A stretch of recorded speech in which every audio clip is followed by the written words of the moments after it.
नमस्कार दोस्तों, स्वागत है आपका मेरे चैनल कॉमिक्स लाइफ में।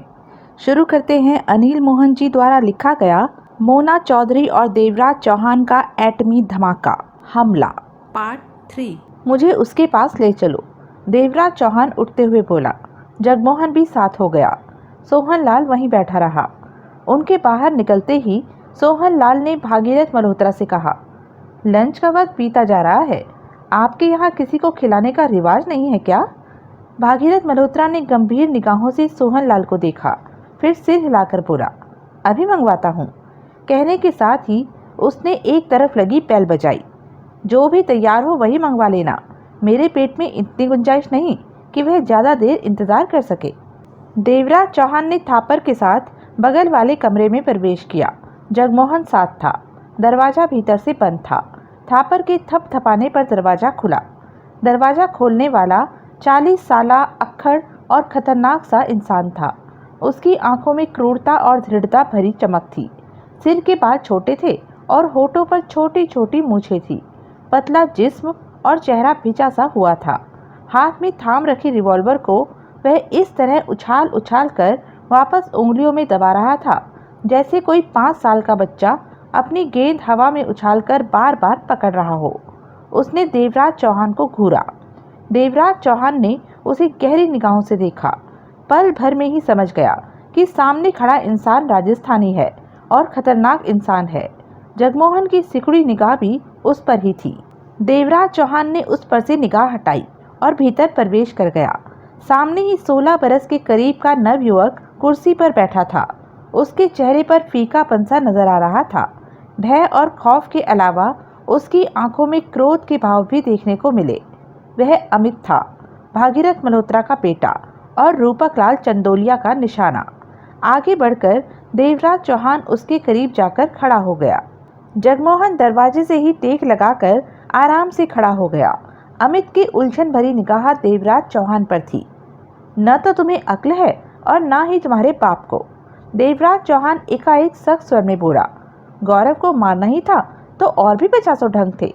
तुम लोगों ने इतना घटिया रास्ता क्यों चुना? अच्छा सा प्लान बनाते उसे खत्म करने का। जो हुआ उससे तो कोई भी सोच सकता है कि तुम लोगों ने ही गौरव की जान ली है। रूपक लाल चंदोलिया इतना बेवकूफ़ नहीं है कि इस मामूली सी बात को न समझ सके। देवराज चौहान की बात सुनते ही अमित का चेहरा क्रोध से धधक उठा। Shut up! तुम्हारी इतनी हिम्मत कैसे हुई मुझसे फालतू की बात करने की? गौरव मेरा दोस्त था, मेरा भाई था। उसका बाप अपने बेटे की मौत में पागल हो गया है।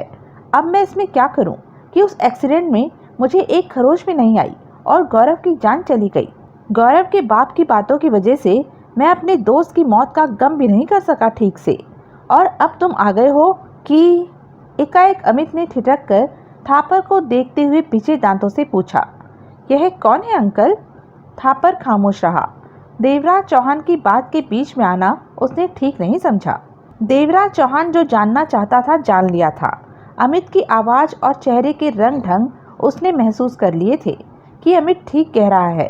देवराज चौहान नहीं चाहता था कि वह किसी ऐसे इंसान को सुरक्षा दे जो कि सुरक्षा के काबिल नहीं हो। देवराज चौहान अमित के पास से हटा और आगे बढ़कर खुली खिड़की के पास जा खड़ा हुआ। सामने बंगले का पिछवाड़ा था जहां आम के आकार का स्विमिंग पूल नजर आ रहा था। पास ही बड़ा सा बाग, ऐशो आराम की हर चीज़ वहां मौजूद थी। 2 नौकर वहां की सफाई में व्यस्त थे। देवराज चौहान के कानों में अमित का स्वर पड़ा। वह थापर से पूछ रहा था, अंकल यह आदमी कौन है? तुम खुद ही पूछ लो। थापर का स्वर शांत था। देवराज चौहान खिड़की से पलटा और अमित को देखने लगा। देवराज चौहान को देखते हुए अमित कुर्सी से खड़ा हो गया। कौन है आप? अमित की आवाज़ में विश्वास का भाव था। उसके बात करने का अंदाज बता रहा था कि वह हिम्मती नवयुवक है, किसी छोटी बात से डरने वाला नहीं। देवराज चौहान शांत भाव में मुस्कुराया। मैं तुम्हें रूपक लाल चंदोलिया से बचाने आया हूँ, देवराज चौहान ने शांत स्वर में कहा। आप? हाँ अमित, अब रूपक लाल तुम्हारा बाल भी बांका नहीं कर सकता, थापर ने पक्के शब्दों में कहा। फिक्र न कर, रिवॉल्वर उछालता वह व्यक्ति कह उठा। मने पे विश्वास कर, वड़ के रख दांगे उस हाथ नू जो तेरी तरफ आएगा। तभी जगमोहन आगे बढ़ा और उसके हाथ से उछली रिवॉल्वर को हवा में ही पकड़ लिया। उसने जगमोहन को कठोर निगाहों से देखा। बेटे, जगमोहन अपने हाथ में दबी उसकी रिवॉल्वर निगाह मारते हुए बोला। हाथ में रिवॉल्वर पकड़ी हुई है और बोलता है, वर्ड के रख देंगे। किसी को काटने के लिए चाकू की जरूरत होती है, रिवॉल्वर की नहीं। जगमोहन को देखते हुए एकाएक वह क्रूरता भरी हंसी हंसा। पहली गल तो यह है कि मारे को बेटा नहीं दादा समझ, और दूसरी गल यह है कि मैं पंजाबी में बोला, वर्ड के रख देंगे। थारे को पता नहीं, पंजाबी भाषा की एक लाइन के 6 मतलब निकलते हैं। पंजाबी में वरना कहने का मतलब है वे बंदे को जान से खत्म कर देवेंगे। अब समझ में आयो या खुल्ला करके थारे भेजे में डालूं? आ गया समझ में, लेकिन एक बात तो बता। जगमोहन मुस्कुराया। पूछ ले, मारे को 2 लाइनें और बोलने में कोई फर्क ना पड़े। तू राजस्थानी है? हाँ, बीकानेर का हूँ। बीकानेर के पास ही मारो गांव हो तो अपनी राजस्थानी भाषा में तू पंजाबी भाषा की टांग कैसे फंसा लेता है? ये कोई बहुत बड़ी बात ना होवे। कहने के साथ ही उसने हाथ बढ़ाकर जगमोहन के हाथ से अपनी रिवॉल्वर ले ली। 20 साल की उम्र में मुझे पंजाबी छोरी से इश्क हो गयो। वह बीकानेर में अपने मामा के यहाँ आई थी। जवानी का गर्म खून था मारा। जब वह वापस पंजाब गई तो मारे से भी राह न गयो। हम भी छोरी के पीछे पीछे पंजाब गयो। गुरदासपुर की होवे वह। पहले तो मारे को वहाँ की भाषा न समझ आवे। 2 साल में मारे को भी पंजाबी बोलनी आ गई। तब से मारे को ऐसी आदत पड़े कि पंजाबी के 2 बोल न बोले तो रोटी हजम न होवे। और वह लड़की, उसका क्या हुआ? होना का है, मारी तो किस्मत में ही बेलन फंसे पड़े हैं। छोरी तो राजी थी, लेकिन उसका खड़ूस बाप मारा थोबड़ा भी देखना पसंद न करो। दिल पर पत्थर रख कर उसकी डोली को कंधा देकर ही सब्र करा और गुरदासपुर से आ गया। उसके बाद तो मारा बीकानेर जाने का मन न होवे। अब तो यूं ही इधर उधर टक्करे मार कर जिंदगी के दिन काटूं। अब तक तो उसके 6 बच्चे भी हो गए होंगे। जगमोहन हंसा। तू मारे जख्म पर क्यों अपना डंडा घुसेड़े? तभी थापर कह उठा, इसका नाम बांकेलाल राठौड़ है। यह मेरा खास आदमी है। अकेला 10 के बराबर, कभी भी कमाल दिखा देता है। इस पर पूरी तरह हर तरह का विश्वास किया जा सकता है। मारे को इतना भी मत चढ़ाओ साहब जी कि नीचे को उतरने की था न मिले। बांकेलाल राठौड़ ने गहरी सांस ली। चिंता मत कर। जगमोहन की आवाज़ में व्यंग के भाव आ गए। नीचे उतारना आता है मुझे। बांकेलाल राठौड़ ने जगमोहन की आंखों में झांका। जगमोहन मुस्कुराया। जिंदा दिल लगो तुम्हारे को, लेकिन थारे को बोल दूं कि मारे को कभी नीचे उतारने की कोशिश मत करना। ऐसी गल मारे को कभी पसंद नहीं आती। बांकेलाल राठौड़ मुस्कुराकर कह उठा। देवराज चौहान ने थापर को देखा। मैं इस जगह को अच्छी तरह देखना चाहता हूँ, आओ। देवराज चौहान ने जगमोहन को अमित के पास ही रहने का इशारा किया और थापर के साथ कमरे से बाहर निकल गया। थापर ने सूट पहने व्यक्ति को देवराज चौहान के साथ कर दिया कि वह देवराज चौहान को इस सारी जगह का अंदर बाहर का कोना कोना दिखा दे। 1.25 घंटा लगा देवराज चौहान को भागीरथ मल्होत्रा का बंगला और आसपास की जगह देखने में। एक एक चीज जर्रा जर्रा देवराज चौहान ने ध्यानपूर्वक देखा। उसके बाद वह उस कमरे में पहुंचा जहां भागीरथ मल्होत्रा, थापर और सोहनलाल मौजूद थे। सोहनलाल ने डट कर खाया था। बर्तन अभी वहीं मौजूद थे। भागीरथ और थापर बातचीत में व्यस्त थे। भागीरथ ने देवराज चौहान के साथ आए व्यक्ति को बर्तन ले जाने का इशारा किया। वह सारे बर्तन समेटकर बाहर निकल गया। भागीरथ मल्होत्रा और थापर ने देवराज चौहान को प्रश्न भरी निगाहों से देखा। देवराज चौहान ने सिगरेट सुलगाई और सोफा चेयर पर बैठते हुए कश लिया। मैं तो चाहता था कि इसी जगह आपके बेटे अमित के साथ रहूं, देवराज चौहान ने शांत स्वर में कहा, लेकिन यह जगह इतनी सुरक्षित नहीं है। कोई भी बाहरी व्यक्ति अपनी कोशिश में सफल हो सकता है। भागीरथ मल्होत्रा ने बेचैनी से पहलू बदला। तो फिर? थापर के चेहरे पर गंभीरता के भाव थे। मुझे कोई ऐसी जगह तलाश करनी पड़ेगी जो मेरी पसंद के मुताबिक हो और वहां अमित को अपने पास रख सकूं। ऐसी जगह एक दिन में भी मिल सकती है और 1 सप्ताह भी लग सकता है। 1 सप्ताह? भागीरथ मल्होत्रा के होठों से निकला। तब तक अमित का ध्यान कौन रखेगा? क्षणिक सोच के बाद थापर बोला, तुम्हें एक कैसी जगह चाहिए? 4-5 कमरों की ऐसी जगह जिसके आसपास का आधा आधा किलोमीटर का हिस्सा खाली हो और हर चीज स्पष्ट नजर आए, देवराज चौहान ने कहा। ऐसी जगह है मेरे पास, भागीरथ मल्होत्रा के होठों से निकला। कहाँ? खंडाला में। वहाँ मेरा फार्म हाउस है, बीच में बंगला और आसपास खेत है। महीना भर पहले ही खेतों की कटाई हो जाने की वजह से बंगले के आसपास की जगह दूर तक खाली है। गुड, वह जगह ठीक रहेगी। देवराज चौहान ने सिर हिलाया। वहाँ कौन कौन रहता है? मेरे कुछ नौकर है और फार्म मैनेजर है। आप उन सबको वहाँ से हटा दीजिए कि 1 महीने तक वहाँ कोई नहीं आएगा। मैं अभी फ़ोन करके उन्हें फार्म हाउस खाली करने को कह देता हूँ, भागीरथ मल्होत्रा ने फौरन कहा। तुम लोगों को वहाँ किस किस चीज़ की ज़रूरत पड़ेगी वह बता दो, वहाँ तैयार मिलेगी।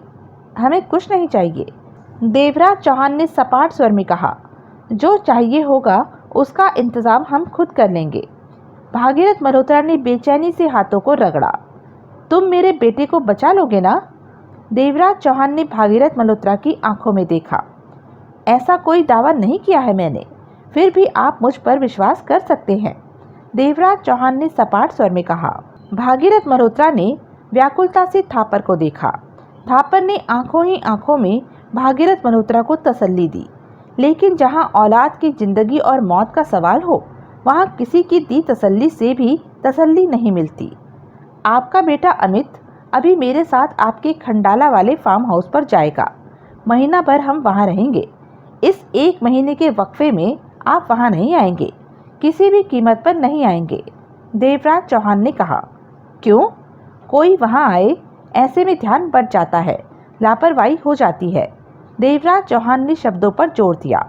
वहां किसी का आना जाना न हो, तभी हम आपके बेटे की तरफ ध्यान दे सकते हैं। ठीक है, भागीरथ मल्होत्रा ने धीमे स्वर में कहा। मैं वहां नहीं आऊँगा। फार्म हाउस में फ़ोन करके वहां से सब कुछ जाने के लिए कह दीजिए। मैं अभी फ़ोन करता हूँ। देवराज चौहान उठ खड़ा हुआ। मैं अपने जिगर का टुकड़ा तुम्हारे हवाले कर रहा हूँ देवराज चौहान, भागीरथ मल्होत्रा कातर स्वर में बोला। मेरे नहीं, ऊपर वाले के हवाले। मैं तो उसे बचाने की कोशिश करूँगा। देवराज चौहान का स्वर शांत था। भागीरथ मल्होत्रा के चेहरे पर पीड़ा के भाव नजर आ रहे थे। रूपक लाल चंदोलिया आपके बेटे तक पहुंचने के लिए क्या कर सकता है? कहां तक पहुंच सकता है? भागीरथ मल्होत्रा के जुस्म में पुनः व्याकुलता की लहर ने उछाल मारा। जब इंसान क्रोध में हो तो वह कुछ भी कर सकता है, किसी भी हद को पार कर सकता है, और फिर जब इंसान के पास दौलत हो तो तुम समझ ही सकते हो कि फिर क्या हो सकता है। भागीरथ मल्होत्रा ने धीमे किंतु भारी स्वर में कहा। मुझे अपने बेटे को बचाना है, इसलिए दौलत होते हुए भी मेरे पास सीमित साधन हैं। अगर मुझे किसी के बेटे को उठवाना होता तो दौलत के दम पर मैं सैकड़ों साधन पैदा कर लेता और हर तरह से पूरी कोशिश करके अपने शिकार को हासिल करके ही रहता। देवराज चौहान ने सिर हिलाया। समझ गया कि आप क्या कहना चाहते हैं। रूपक लाल के बारे में और कुछ जानना चाहते हो तो? मुझे कुछ नहीं जानना, क्योंकि मुझे रूपक लाल की ज़रूरत नहीं। मेरा सीधा उससे कोई वास्ता नहीं, उसे अमित की ज़रूरत है। जो अमित को लेने आएगा, मेरा वास्ता सिर्फ उसके साथ होगा। देवराज चौहान की आवाज़ में कठोरता के भाव थे। मेरा काम आपके बेटे को देखना है, रूपक लाल को नहीं। भागीरथ मल्होत्रा ने कुछ नहीं कहा, देवराज चौहान को देखता रहा। देवराज चौहान ने कश लिया। थापर बोला, तुम्हें जितने आदमियों की ज़रूरत हो मुझे बता दो। मुझे किसी की ज़रूरत नहीं। मेरे साथ जगमोहन है, सोहन लाल है। क्या? भागीरथ मल्होत्रा ने सूखे होठों पर जीभ फेरी। तुम 2-3 उस वीरान फार्म हाउस पर रहकर अमित की रक्षा कर लोगे?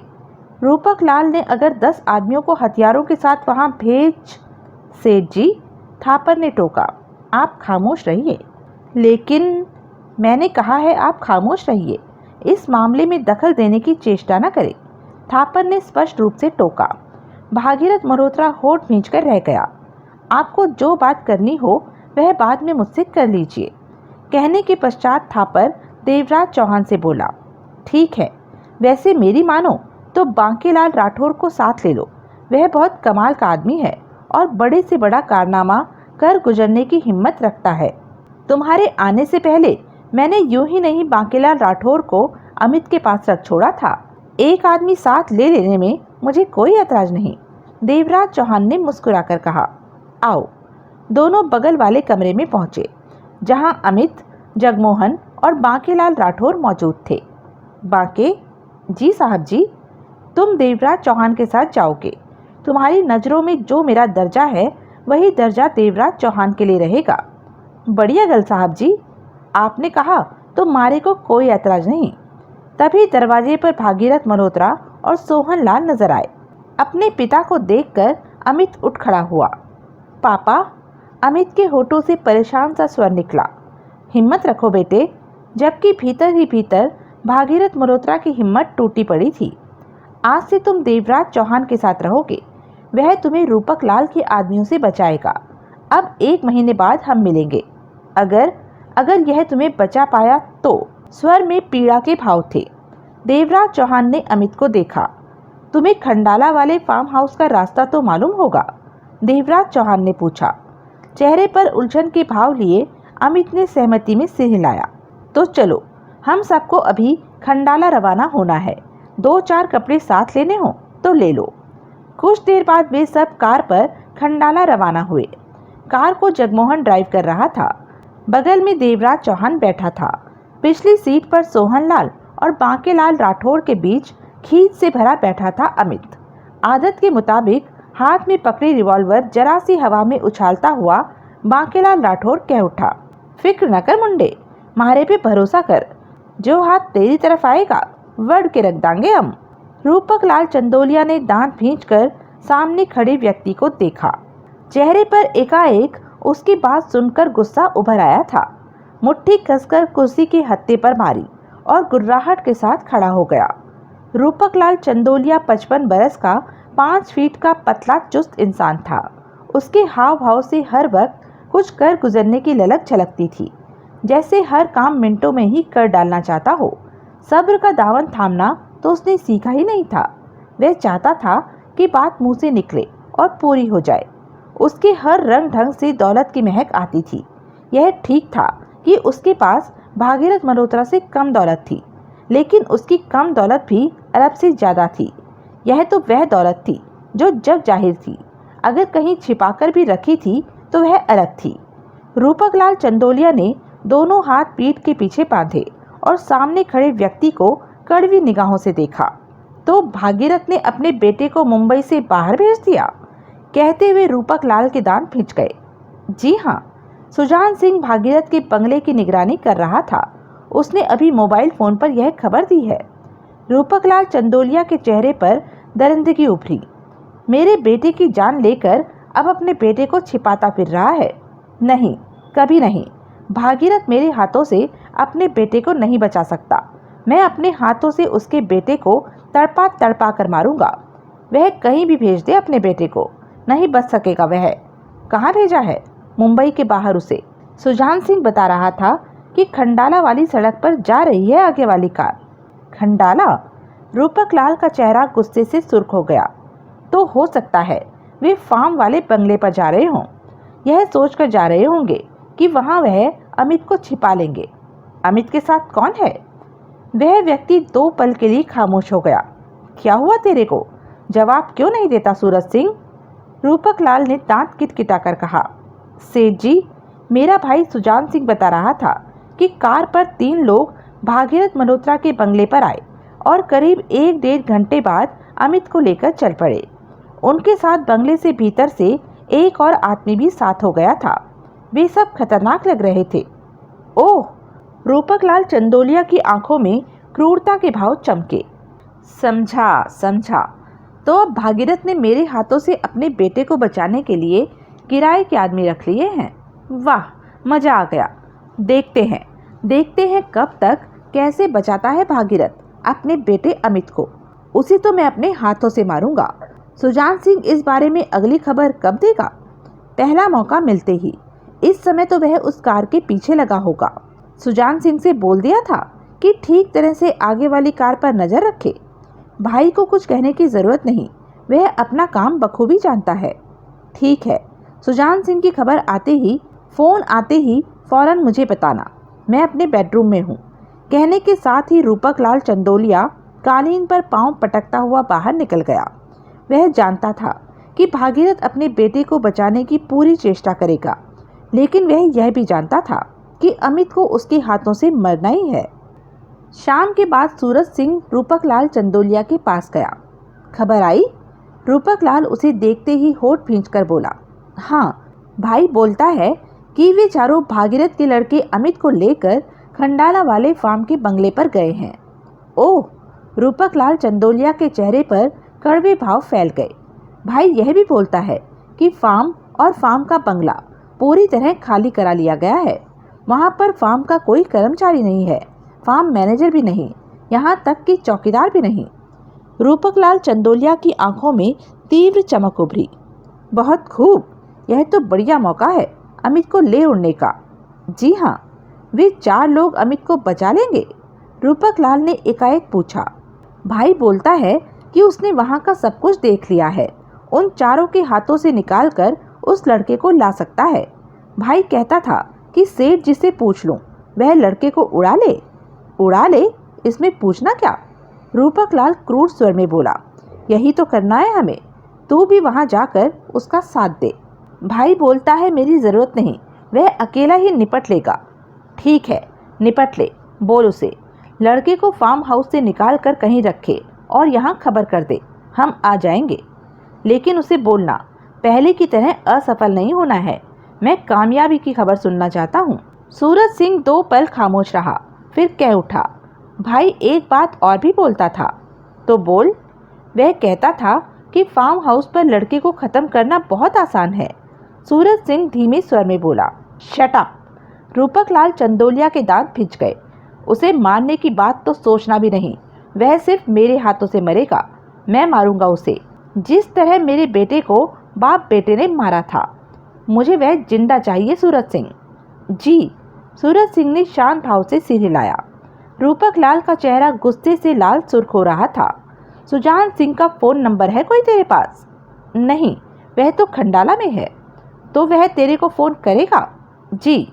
कब करेगा? आधा घंटा बाद। उसमें से 20 मिनट निकल चुके हैं, सूरज सिंह ने कहा। रूपक लाल चंदोलिया की निगाह सूरज सिंह पर जा टिकी।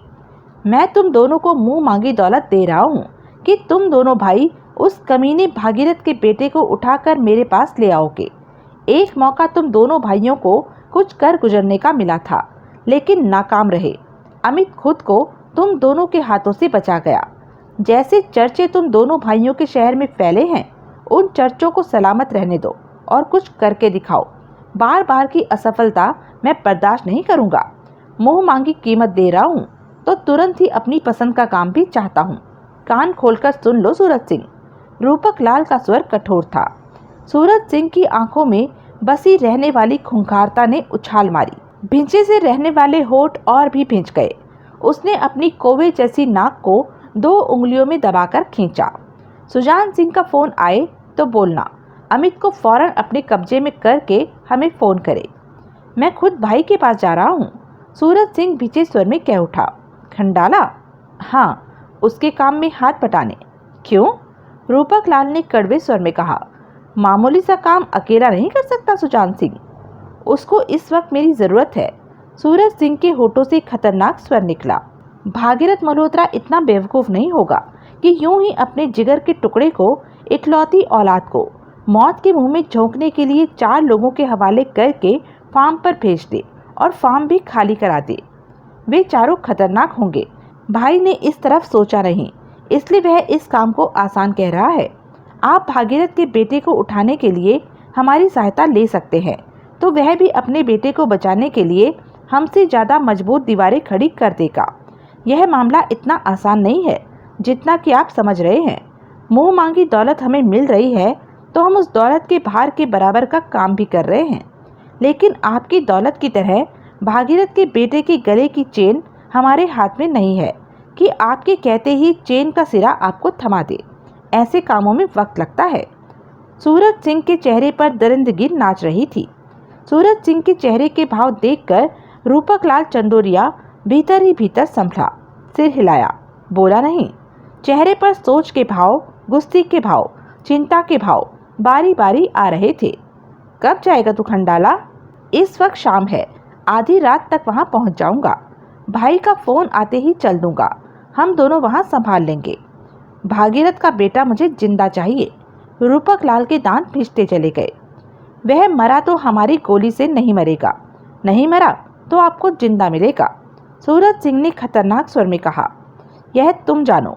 रूपक लाल चंदोलिया ने सूरज सिंह को घूरा। मैं पहले ही कह चुका हूँ कि तुम लोगों की वजह से वह मरा तो एक पैसा भी नहीं मिलेगा। अगर उसे जिंदा मेरे हवाले किया तो मुंह मांगी दौलत मिलेगी, जो हमसे तय हो चुकी है, और यह बात हम लोगों के बीच अच्छी तरह साफ हो चुकी है। सूरज सिंह की आंखों में खूंखारता भरी लहर उभरी। तभी फोन की घंटी बजने की मध्यम सी आवाज उनके कानों में पड़ी। सूरज सिंह फौरन पलटकर बाहर निकल गया। रूपक लाल चंदोलिया कमर पर हाथ बांधे होठ भींचे कमरे में टहलने लगा। अपने बेटे की मौत को वह भूल नहीं पा रहा था। वह जानता था कि भागीरथ दुनिया वालों को कुछ भी कहता फिरे, लेकिन इस सच्चाई से तो वह ही वाकिफ था कि उसके बेटे गौरव की मौत में भागीरथ का ही हाथ है। इस बात का ढिंडोरा उसने इसलिए नहीं पीटा था कि जब उसके हाथों अमित की मौत होगी तो भागीरथ जानते हुए भी उसकी तरफ उंगली नहीं उठा सकेगा, क्योंकि हालात को वह जानता तो होगा, परंतु उसकी तरफ से उसके पास कोई सबूत नहीं होगा। रूपक लाल जानता था कि इस मौत के खेल में कई जाने जाएंगी। तभी सूरज सिंह ने बिछे होठों से भीतर प्रवेश किया। भाई से बात हो गई है, मैं खंडाला जा रहा हूँ। मुझे कब खबर दोगे? रूपक लाल जल्दी से बोला। जो भी होना है वह आज रात ही हो जाएगा, सूरज सिंह ने दरिंदगी भरे स्वर में कहा। खबर में मिल जाएगी। कहने के साथ ही सूरज सिंह पलटा और बाहर निकलता चला गया। फार्म हाउस और उसके बीचों बीच बने बंगले पर गहरा सन्नाटा था। रात के 10 बज रहे थे। आम दिनों में फार्म हाउस पर काम करने वाले कर्मचारी रात के इस वक्त आराम से बातें करते थे। थोड़ा बहुत शोरगुल तो होता ही था। ऊपर से फार्म का मैनेजर रस्तोगी हर रात पीकर शोर शराबा डालता था और अपने मैनेजर होने का एहसास दिलाता था, लेकिन आज वहाँ कोई भी नहीं था। भागीरथ मल्होत्रा के एक फ़ोन पर सब आनन फानन छुट्टी पर चले गए थे। वे लोग जब वहाँ पहुँचे तो फार्म खाली मिला। बंगले के पोर्च में एक पुरानी सी कार खड़ी भी मिली। बंगले की हालत देखकर स्पष्ट लगता था कि भीतर लोग रह रहे थे। खाने पीने का काफ़ी सामान था वहाँ। तब शाम हो चुकी थी। जगमोहन और सोहन लाल रात के खाने का प्रबंध करने लगे। बांकेलाल राठौड़ रिवॉल्वर उछालता अमित के साथ एक कमरे में बंद हो गया और बार बार उसे यही कहे जा रहा था, फिक्र न कर, मारे होते हुए जो हाथ थारी साइड आया वर दांगे। जबकि अमित गुस्से से भरा खुद पर काबू पाए हुए था। ऐसे माहौल का वह आदी नहीं था। अरबपति बाप का बेटा था, आजाद पंछी था, और यहाँ जो हो रहा था वह उसके लिए कैद थी। लेकिन इस बात से भी भली भांति वह वाकिफ था कि महीने भर की इस कैद में ही उसकी जिंदगी थी। उसकी जान को भारी तौर पर खतरा था और ये लोग उसे बचाने की कोशिश कर रहे थे। इस दौरान देवराज चौहान बंगले के आसपास और फार्म हाउस का नक्शा अपनी निगाहों में बिठाता रहा। वह यहाँ की हर जगह से अच्छी तरह वाकिफ हो लेना चाहता था। बंगले के पीछे सर्वेंट क्वार्टर थे, एक नीचे कमरा, एक ऊपर कमरा, इस तरह के 4 सेट। दूर दूर तक खाली खेत थे। फसलों की कटाई हो चुकी थी। 2 घंटे बाद देवराज चौहान ने फार्म हाउस के बंगले में प्रवेश किया। जगमोहन और सोहन लाल चलताऊ खाना तैयार कर चुके थे। देवराज चौहान अमित के पास पहुंचा। बांकेलाल राठौड़ सतर्क अंदाज में उसके सिर पर सवार था। यह जगह हमारे लिए बढ़िया है, देवराज चौहान सिगरेट सुलगाकर बैठता हुआ बोला। जो भी इस तरफ आएगा वह दूर से ही नजर आ जाएगा, लेकिन हमें पहरेदारी दिन रात करनी होगी, हर तरफ नजर रखनी होगी। फिक्र नहीं, हम तो 2-2 रातें एक साथ जाग सकता है, हमारी सेहत पे कोई फर्क ना पड़ो। मन्ने इस छोरे की कोई फिक्र नहीं, किसी ने बुरी नज़र भी इस पे डाली तो उसकी मुंडी ही उड़ा दूंगा, वड़ के रख दूंगा। बांकेलाल राठौड़ की आवाज़ में वैशी भाव चमकने लगे थे। देवराज चौहान जानता था कि यह खतरनाक इंसान है, कुछ भी कर सकता है।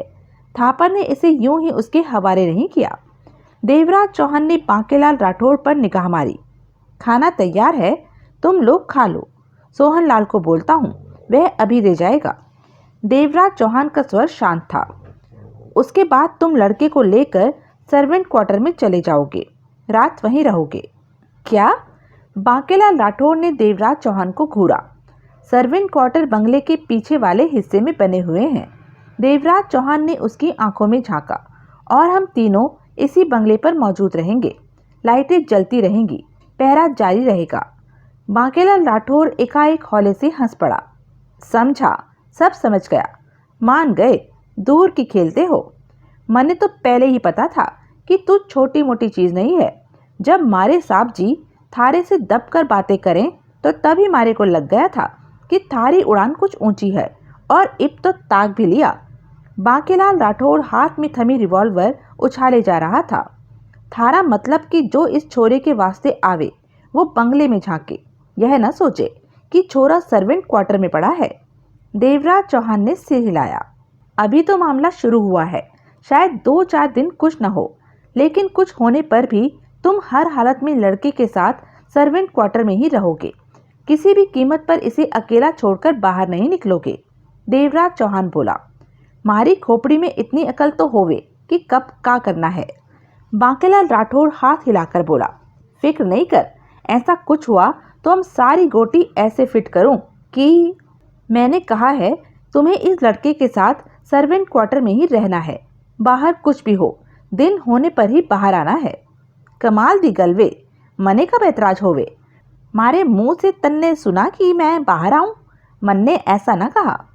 जब साहब जी ने कह दिया कि मन्ने को आपकी ताबेदारी करनी है तो गुलाम हूं आपका, जो हुक्म होवे। कहने के साथ ही बांकेलाल राठौर ने दांत दिखाए, फिर जोरों से मुस्कुराया। कष्ट लेता देवराज चौहान उसे गहरी निगाहों से देखता रहा। ऐसे मत देख, थारे को मने पे विश्वास नहीं के, मैं थारी पूरी गल मानूं। बांकेलाल राठौर कह उठा। देवराज चौहान ने जवाब में कुछ नहीं कहा। अभी तक खामोश बैठा अमित एकाएक तेज स्वर में कह उठा, मैं सर्वेंट क्वार्टर में रात नहीं बिताऊंगा। दोनों की निगाहें उसकी तरफ गई। क्यों छोरे, थारे को क्या तकलीफ होवे? बांकेलाल राठौर ने रिवॉल्वर उछालना बंद करके उसे देखा। मुझे ऐसी जगह रहने की आदत नहीं है। अमित का स्वर गुस्से से भरा हुआ था। देवराज चौहान का चेहरा कठोर हो गया। बांकेलाल राठौर की आंखों में कड़वे भाव उभरे। क्यों, थारे को नींद के लिए बाप की गोदी चाहिए का? ऐसा है तो मारी गोदी में आ जा, तब थारे को अपने बाप की गोदी भूल जाएगी, क्योंकि मारी गोदी में बीकानेरी बेर है। तो शट अप। अमित गुर्रा उठा। तुम लोगों ने कैसे सोच लिया कि मैं सर्वेंट क्वार्टर में रह लूंगा, जहां सांस भी नहीं ली जाती? बांकेलाल राठौर ने दांत फाड़कर देवराज चौहान को देखा। सुना तन्ने, छोरे को तो ठंडी ठंडी हवा देने वाली मशीन चाहिए। बांकेलाल राठौर की आवाज में कड़वे भाव आ गए थे। इसका बेड ऐसा हो जिस पर लोटनी खावे तो वह बारंबार हिले। 4 तकिए चाहिए, एक मुंडी के नीचे, दूसरा तीसरा दाएं बाएं और चौथा जरा नीचे को होवे। एक खूबसूरत सी नौकरानी चाहिए जो तनिक चीथड़ा डाले, इस पर से मक्खी को उड़ावे। अगर वो भी मशीन की ठंडी हवा लेने को आवे तो दरवाजे के बाहर को एक हाथ बांधकर खड़ा होने वाला नौकर भी चाहिए कि कहीं मक्खी उड़ाने वाली को चाय पानी की जरूरत पड़े तो जनाब फौरन उसे बुलाकर हाजिर करके मक्खी वाली की सेवा कर सके। अरबपति की औलाद से यह भी पूछ लो कि कुछ खाने से पहले 2-4 पैग मारने हैं, क्योंकि मारे को पता होवे कि कुछ लोग छोले भटूरे खाने से पहले भी अद्दा मांगने के लिए बोले। छोले भटूरे हजम ना होवे ना बिना पैग मारे। मारे को का, मारी तरफ से तू बाहर टेबल लगाकर खा पी। जब थारी को अपनी जान की फिक्र नहीं तो हम क्यों तेरा भला सोचे? कर लोगल देवराज चौहान जी, ये छोरा तो उड़े है। देवराज चौहान की कठोर निगाह अमित पर थी।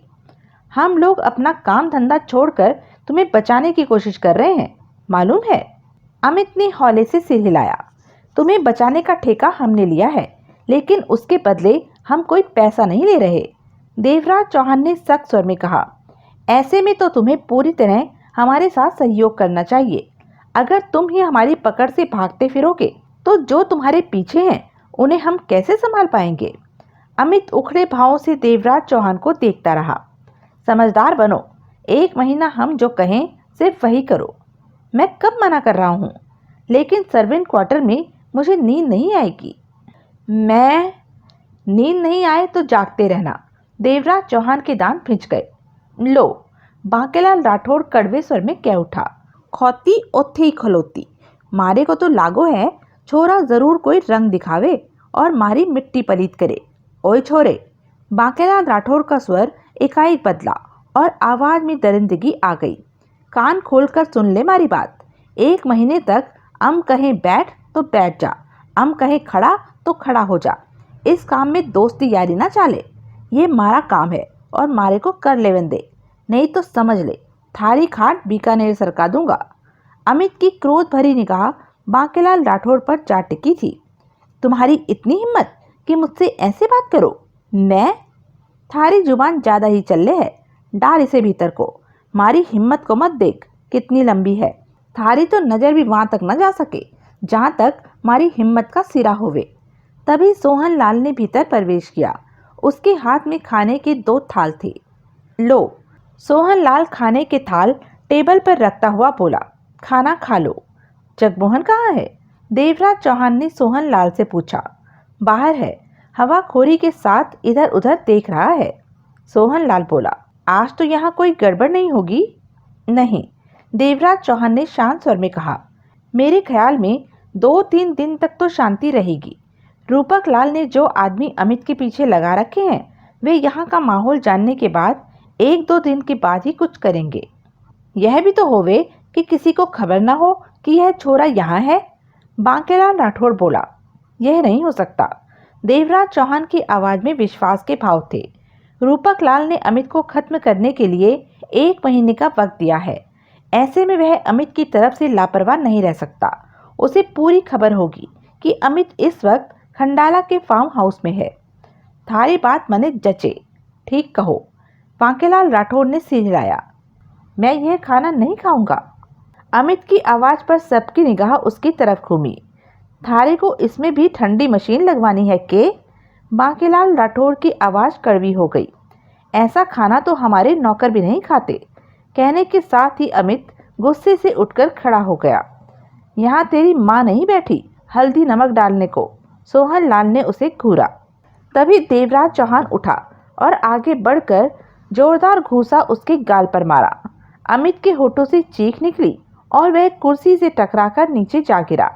उसके गिरते ही देवराज चौहान ने उसकी कमीज का कॉलर पकड़कर उठाया और तगड़ा थप्पड़ उसके चेहरे पर मारा। अमित पुनः गिरता अगर देवराज चौहान ने उसका कॉलर न पकड़ रखा होता तो। इतने में ही अमित की हालत खस्ता हो गई। होठों से खून निकलने लगा। हम जो कहेंगे वही तुझे करना होगा। देवराज चौहान के होठों से दरिंदगी भरा स्वर निकला। आजा पुत्र आजा, बांकेलाल राठौड़ बोला। मारे को और गुस्सा मत दिला, बैठ जा, दोनों साथ साथ खाना खाते हैं। मारे को तो खाना खाने का बहुत मजा आवे, बस भूख लगी होवे। देवराज चौहान ने कुर्सी सीधी की और अमित को कॉलर से पकड़कर कुर्सी पर बिठा दिया। खा ले, अब महीना भर तो थारा बाप भी थारे सिर पर हाथ फेरने नहीं आवेगा। अच्छा छोरा बन जा, नहीं तो हमारे पास घुमाने के लिए तरह तरह के डंडे हैं। खा ले, शुरू कर, खाकर मेरे को मिलना। सोहन लाल मुस्कुराया। मेरे पास गोली वाली सिगरेट है जिससे सारी तकलीफें दूर हो जाती हैं। वैसे तो मैं किसी को देता नहीं, लेकिन तेरे को दे दूंगा। तू भी क्या याद करेगा? अमित समझ चुका था कि उसे वही करना पड़ेगा जो ये कह रहे हैं। उसके बाद सबने खाना खाया, लेकिन बारी बारी। 2 ने खाना खाया तो 2 बाहर, फिर भीतर वाले बाहर नजर रखने लगे तो बाहर वालों ने खाया। इस दौरान अमित उनके सामने कमरे में ही रहा। उसका होठ सूजा हुआ था, जबकि देवराज चौहान का वह घूसा काफी हद तक हल्का था। अमित के चेहरे पर उखड़े और क्रोध के भाव थे, लेकिन अब वह ची ची नहीं कर रहा था। फिर बांकेलाल राठौड़ अंधेरे में दुपक कर अमित को अपने साथ इस तरह 100 गज दूर बने सर्वेंट क्वार्टरों तक ले गया कि अगर कोई वहां की निगरानी भी कर रहा हो तो वह भी न देख सके। सर्वेंट क्वार्टरों के सब दरवाजे खुले ही थे। वे दोनों ऊपर वाले कमरे में पहुंचे। चंद्रमा की हल्की रोशनी छोटी सी खिड़की से भीतर आकर दिल को तसल्ली देने वाली रोशनी कर रही थी। ओए छोरे, बांकेलाल राठौड़ ने दीवार के साथ सटी चारपाई की तरफ इशारा किया। पड़ जा इस खटिया पर। मशीन वाली ठंडी हवा इस खिड़की से आएगी और मक्खियाँ उड़ाने वाली कम कपड़े पहनने वाली छोरी मेरे को समझ लेना। मैं तेरी तबीयत हरी कर दूंगा नन्हेलाल। चल, वह जो चादर पड़ी है बिछा ले। अमित ने आहत भाव से बांकेलाल राठौर को देखा। मेरे थोबड़े को क्या देखता है, जो कहा है वह कर। बांकेलाल राठौर की आवाज़ सख्त हो गई। मुझे कब तक इस तरह रहना पड़ेगा? अमित ने गहरी सांस लेकर कहा। 1 महीना। थारे बापू ने यूं समझ पट्टे पर लिखकर थारे को हमारे हवाले किया है कि 1 महीना हम बेशक थारे को नंगा भी घुमाएं तो उसे कोई एतराज़ नहीं होगा। शर्त यो है कि थारे को जब थारे बाप के हवाले करें तो थारी सांस चल रही हो, और सांस थारी तभी चलती रहेगी जब तू हमारे हाथ के तले रहेगा। मारी बात को मानेगा। अमित ने कुछ नहीं कहा। यो भी सुन ले छोरे। बांकेलाल राठौर ने हवा में उछलती रिवॉल्वर को रोका। मन ने थारे हाथ पाँव न बांध रखे। जब भी जी चाहे भागो, मारे को क्या, मरे तू जिए तू, यो थारी कैद नहीं है, थारी सुरक्षा है। मानेगा तो बचेगा, नहीं तो ताल ठोक कर लदेगा। मारे को का। अमित ने कुछ नहीं कहा और चारपाई पर पड़ी चादर को ठीक से बिछाने लगा। बिछाने आवे के या यो काम भी मक्खी उड़ाने वाले ही करो? बांकेलाल राठौर कड़वे स्वर में बोला। अमित ने चादर बिछा ली और चारपाई पर बैठ गया। एक गल थारे को और बता दूं। बांकेलाल राठौर उसके कंधे पर हाथ रख कर शांत स्वर में बोला। वह जो है ना देवराज चौहान, वही थारे को बचाएगा। वह बोलेगा तो हम थारे की भी गर्दन काट देवें, समझा? वह जो बोले उसकी सुन और मान।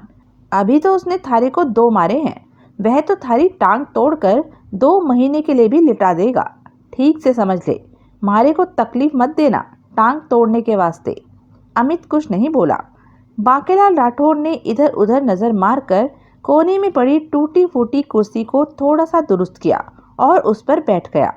रिवॉल्वर को वह अंधेरे में भी हवा में नचा रहा था। वह निश्चिंत था। बांकेलाल राठौर को पूरा विश्वास था कि आज रात तो कुछ भी नहीं होगा। सोहनलाल आराम से एक कमरे में मौजूद डबल बेड पर सो गया था। जगमोहन रिवॉल्वर के साथ बंगले की छत पर था और हर तरफ नजर रखे था। देवराज चौहान कुर्सी डाले बंगले के मुख्य द्वार के सामने खुले में था। कुछ देर बाद बार बार उठकर वह राउंड भी लगा लेता था। वैसे भी उन्होंने वहां बंगले के बाहर जहां तक जरूरत महसूस की थी वहां बल्ब लगाकर रोशनी कर दी थी। ऐसे में कोई उनकी नजरों में आए बिना छिपकर बंगले तक आसानी से नहीं पहुंच सकता था। इस वक्त रात के 11:30 बज रहे थे। सूरज सिंह जब खंडाला पहुंचा तो रात के 12 बज रहे थे। वह तेज रफ्तार से आया था और रास्ते में कुछ देर के लिए ही कार रोकी थी खाना खाने के लिए। तयशुदा जगह पर सूरज सिंह अपने भाई सुजान सिंह से मिला। दोनों सगे भाई थे और सुजान सिंह सूरज सिंह से 1 साल बड़ा था। दोनों में खासी पटती थी। एक दूसरे के बिना वह खुद को अधूरा सा महसूस करते थे। दोनों ने मिलकर अंडरवर्ल्ड में अपनी धाक पैदा कर रखी थी। दूसरे दून का लोहा मानते थे। इन दोनों के बारे में यह बात आम थी कि ये जो काम हाथ में लेते हैं पूरा करके रहते हैं। दोनों ही 1 नंबर के खतरनाक दरिंदे थे। आज तक ऐसा कोई काम नहीं बचा था जो करना बाकी रह गया हो। हर रंग से दोनों ने अपना मुंह रंग रखा था। मिलते ही सुजान सिंह बोला, तेरे को आने की क्या जरूरत थी, मैं सब देख लेता। यह कौन सा बड़ा मामला है? तू चूक रहा है भाई। वे लोग उस लड़के को बचाने के लिए फार्म पर लाए हैं। वे 4 है। तूने ही तो बताया था। तो इतना नहीं सोच सका कि जो उसे बचा रहे हैं तो वह दूध पीने वाले नहीं होंगे। सुजान सिंह ने अंधेरे में सूरज सिंह को देखा। जल्दबाजी में मैं इस तरफ सोच नहीं सका था सूरज, तभी तो मुझे आना पड़ा। मैं उसी समय समझ गया भाई चूक रहा है। अब मैं साथ हूँ, दोनों सब संभाल लेंगे। भागीरथ लड़के को साफ करने की बात होती तो मामला कब का निपट गया होता। साले रूपक लाल ने पंगा डाल रखा है कि उसका अपहरण करके उसे जिंदा ही उसके हवाले करना है।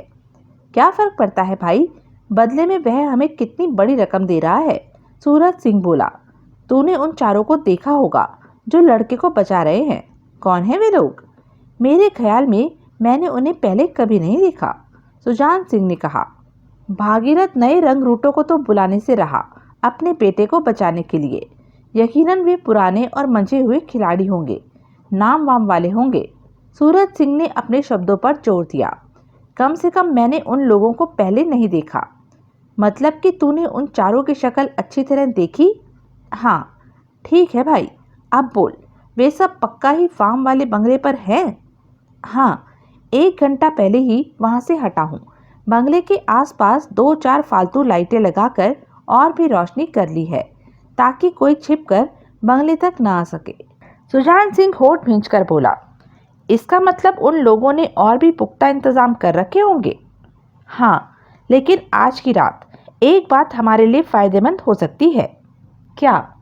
सूरज सिंह ने आंखें सिकोड़कर उसे देखा।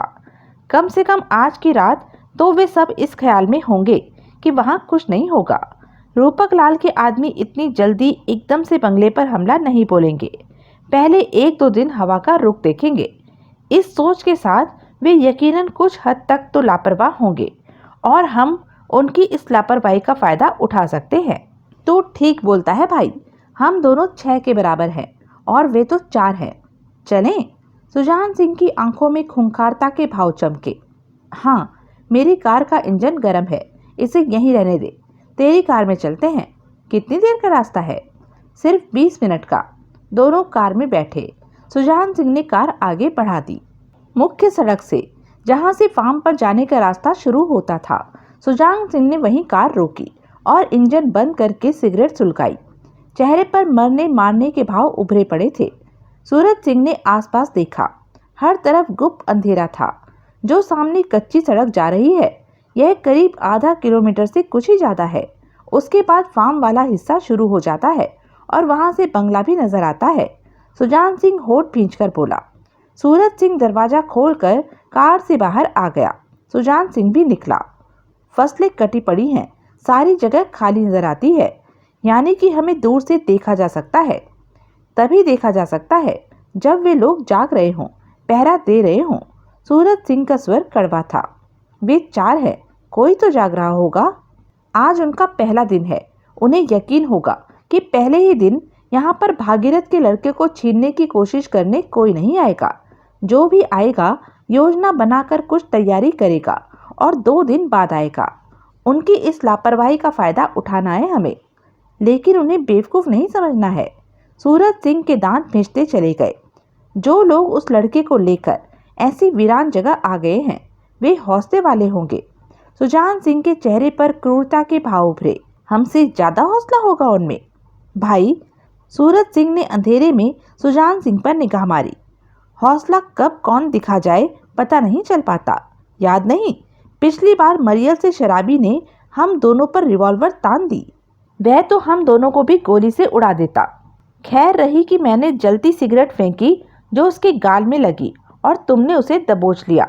आओ, यहाँ से पैदल ही चलते हैं। कार ले गए तो बाजा बजाने वाली बात हो जाएगी इस वीराने में। दोनों अंधेरे से भरी पगडंडी में आगे बढ़ गए। रात का 1 बज रहा था। वैसे यह वक्त अच्छा है हमला करने का। वे लोग अवश्य लापरवाह होंगे। कौवे की चोट जैसी नाक पर हाथ फेरता सूरज सिंह भिचे स्वर में कह उठा। हो सकता है वे लोग टुन होकर लुढ़के पड़े हों। ख्वाब में छींछड़े मत देखा कर, सुजान सिंह ने सर्द स्वर में कहा।